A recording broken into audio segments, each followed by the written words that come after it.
భారతీయుల్ని ఎంతో హింసించినటువంటి సందర్భంలో ఈ దేశానికి స్వాతంత్రం కావాలని చెప్పేసి ఆ రోజు ఆయన ఒకటే ఒక పిలుపునిచ్చారు, మీరు మీ రక్తాన్ని ఇవ్వండి, నేను ఈ దేశానికి స్వాతంత్రాన్ని ఇస్తానని చెప్పేసి 12 మంది యువకులతో ఆ రోజు ఆజాద్ హింద్ ఫౌజ్ను ఏర్పాటు చేసి జర్మనీ జపాన్ సహకారంతో ఆ రోజు బ్రిటిష్ వారిని తరిమికొట్టినటువంటి చరిత్ర సుభాష్ చంద్రబోస్ గారిది. ఆయన యొక్క ఆదర్శాలని, ఆయన యొక్క చరిత్రను ప్రతి ఒక్కరు అవగాహన చేసుకొని ఆయన బాటలో పయనించి దేశం యొక్క ఔన్నత్యాన్ని, గొప్పతనాన్ని ప్రపంచ స్థాయిలో నిలబెట్టడానికి భారతీయులందరూ కష్టపడాల్సిన అవసరం ఉంది. ఈరోజు భారత రాజకీయాలు కూడా చాలా ఇబ్బందికరమైన స్థితిలోకి వెళ్ళి కులము, మతము, ప్రాంతం అంటూ ఈరోజు గొడవలు జరుగుతున్న సందర్భంలో ఆ రోజు కూడా ఉన్న నాయకులు కానీ, స్వతంత్ర సమరయోధులు కానీ నా కులం, నా జాతి, నా మతం వంటి పోరాటం చేస్తే ఈ రోజు కూడా మనకు స్వాతంత్రం వచ్చేది కాదు. కాబట్టి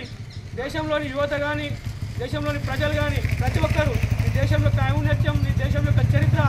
ప్రతి ఒక్కరు తెలుసుకొని ప్రతి ఒక్కరు దేశం కోసం, భారత జాతి కోసం కష్టపడాలా అని చెప్పేసి తెలియజేస్తూ సుభాష్ చంద్రబోస్ గారికి మరొకసారి ఆయనని స్మరించుకుంటూ జై తెలంగాణ, భారత్.